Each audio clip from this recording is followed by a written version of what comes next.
Hey guys, it's Heidi from YA Bibliophile coming at you with something kind of new this week. You may notice that I'm not in my typical vlogging location in front of my bookcases, but I'm in my ultra super comfy reading chair. This is where I like to sit and read, and I am here today because I want to talk to you about one of my very favorite authors. Now, one of the main reasons that I became a school librarian and a YA book blogger is because I love books and I love to read, and part of that is I love promoting young adult literature and their authors. I've noticed that the community of young adult authors that I see and that I read are just an amazing group of people, and so I want to, like I said, promote them. So I am starting what might be a semi-regular thing, I guess. I'm calling it Fangirl Friday, and I'm not exactly certain how often I will do it, but periodically on my blog, I will be posting vlogs on Fridays, and they will be Fangirl Fridays. And what that means is that I will basically just sit here and talk about an author that I love and that I want to promote. So this week, my very first ever Fangirl Friday author is Sarah Rees Brennan. She is the author of The Demon's Lexicon, The Demon's Covenant, and the book The Demon's Surrender, which is due out this year. This is the second book. It's The Demon's Covenant. I'm kind of embarrassed I don't have a copy of The Demon's Lexicon. I actually have bought probably 5 copies of it throughout since it's come out, but I tend to loan it out and give it away, and sometimes I don't give it back, or I don't get it back, but that's okay. Books are in hands of kids, and that's all that really matters. But I do have book 2. I do want to buy the first one again. However, I'm waiting because if you notice this very beautiful cover, this is the hardcover of Demon's Covenant. When Demon's Lexicon came out, it had a different cover. And then when the paperback came out, Demon's Lexicon's cover matches, and it looks like this. I don't know if you can really see that or not. But I want to get a hardcover of that so that it matches the hardcover of this. I have no idea where to do that. Every time I've tried to get one, I get the old cover, which is fine, but I really have a weird thing where I like my series to match. So if you have any ideas on where I can get the hardcover Demon's Lexicon with that cover, let me know, and I will order it. So, like I said, I want to talk about these books. First of all, yes, I'm a librarian. No, I do not cover my books with plastic covers like this one's covered. I actually ordered this one from a bookshop in Houston. I live in Wisconsin, so I ordered it from them because it is a signed copy. Right there, signed by Sarah, and I wanted a signed copy for myself. I also ordered the Demon's Lexicon signed, but I gave that one away a while ago on my blog when I did the Stealing Isn't Cool giveaway. Sarah Rees Brennan was one of the authors who was talking on Twitter about kind of defending the author's right and talking about how illegally downloading ebooks or, digital copies of books is not cool and it's not okay. Like, bottom line, it's illegal. So anyway, I did a giveaway and I gave away my signed copy of Demon's Lexicon. So that tells you how much I love you all, that I gave that away when she is my very first fangirl, because I love her. I love the series, I love her writing, I love the way she writes. She's one of the authors that when I'm reading her books, I kind of stop and read sections of it aloud, just because I think the way she writes and the way she puts her sentences together, her word choice, are just so beautiful that it just begs to be heard.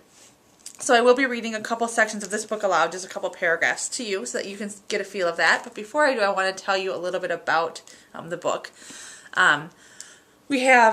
About the series, I guess. We have Alan and Nick, and they are brothers, and they, it takes place in London. In and about England, and it takes place like modern day, current day, but it's paranormal. There are demons and magic and things about, and Nick and Alan are caught up in that world. Now May and her brother Jamie are not so much, but they become caught up in that world in the first book. And I don't want to tell you much more about it because I don't want to spoil it. But we learn more about demons and magicians and things like that.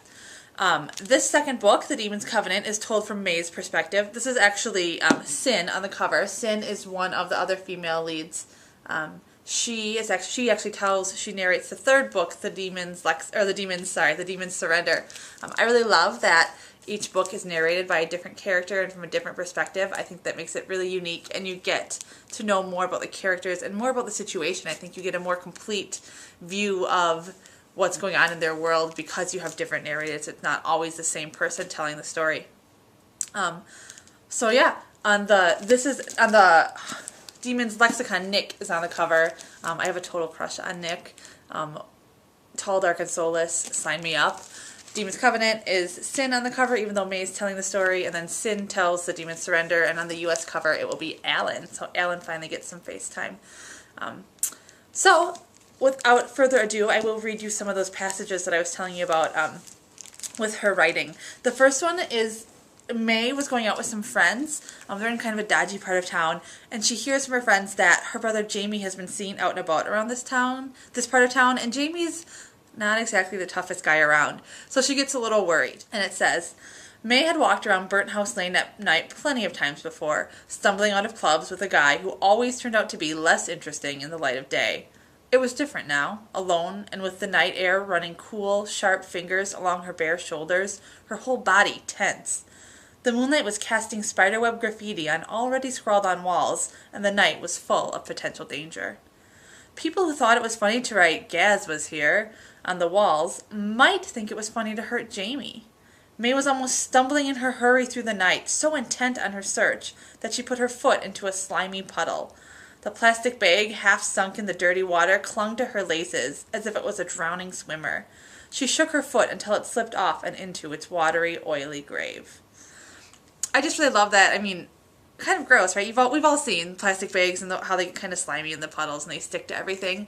I just really felt that, the way she wrote it was beautiful about this kind of disgusting thing, but it also really just kind of sets that scene, and it really helped me to picture what was going on in the atmosphere.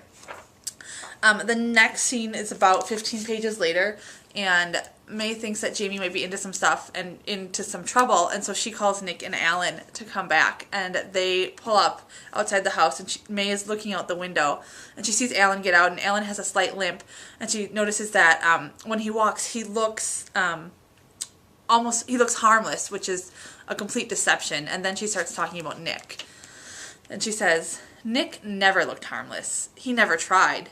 Alan's limp seemed much worse when Nick was near him. Nick moved like river water in the night, in sinuous, flowing movements the eye always registered a second too late.